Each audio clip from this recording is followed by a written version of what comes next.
Breaking news आहे। इस्लामाबाद में अवां सां शेयर कयूं पिया। MQM जो वफ़द मौलाना फज़ल रहमान जे घर पहुची वियो। मुलाक़ात थी आहे। टे रुकनी वफ़द में वसीम अख्तर, आमिर खान ऐं सादिक अख्तर शामिल आहिनि। ब्रेकिंग न्यूज़ असां शेयर कयूं पिया। इस्लामाबाद में MQM जो वफ़द मौलाना फज़ल रहमान जे घर पहुतो आहे। मुलाक़ात में सिंध अंदर मकानी चूंडनि ऐं हुकूमत ख़िलाफ़ एतमादी रिथ समेत अहम सियासी मामलनि ते सलाह मशवरा कया विया आहिनि। मुलाक़ात थी आहे। ब्रेकिंग न्यूज़ असां शेयर कयूं पिया। MQM ऐं JUI सरबराह जी मुलाक़ात थी आहे। MQM जो वफ़द मौलाना फज़ल रहमान जे घर पहुतो आहे।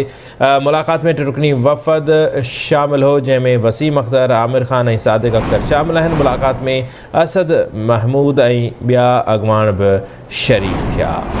ब्रेकिंग न्यूज़ आहे। नाज़रीन अवां सां शेयर कयूं पिया। MQM जो वफ़द मौलाना फज़ल रहमान जे घर पहुची वियो। मुलाक़ात टे रुकनी वफ़द में वसीम अख्तर, आमिर खान ऐं सादिक अख्तर शामिल आहिनि, जॾहिं त मुलाक़ात में असद महमूद ऐं ॿिया बि शरीक आहिनि। मुलाक़ात में सिंध अंदर मकानी चूंडुनि ऐं हुकूमत ख़िलाफ़ बेतमादी वारी रिथ समेत अहम सियासी मामलनि ते सलाह मशवरा कया विया। नाज़रीन वार सां तफ़सील मालूम कंदासीं। इस्लामाबाद में आवाज़ न्यूज़ जे रिपोर्टर सुबहान खोसो असां लाइन ते मौजूद आहे। सुबहान, मुलाक़ात बाबति कहिड़ा तफ़सील आहिनि?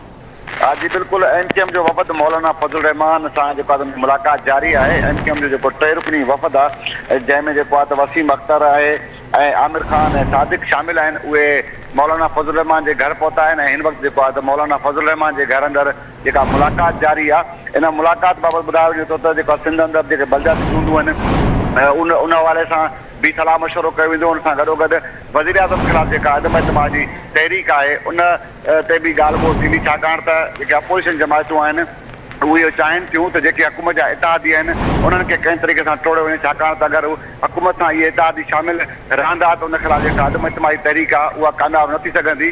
ऐं इन सिलसिले में जेको आहे त अपोज़िशन जमायतनि जी हिदायतनि ते मौलाना फज़ल रहमान इन्हनि वफ़दनि सां मुलाक़ात करे पियो ऐं इहा कोशिशि कई पई वञे त कंहिं तरीक़े सां जेको आहे त जेके हुकूमत जा इत्तेहादी आहिनि उन्हनि खे हुकूमत खां धार कयो वञे ऐं जीअं जेका तहरीक अदम एतमाद आहे उहा कामयाबु थी सघे। जेका मुलाक़ात आहे उहा तक़रीबन अधु कलाक जो आहे। हिन वक़्तु मुलाक़ात। वॾी महिरबानी सुभान तफ़सील खां आगाह करण जे लाइ।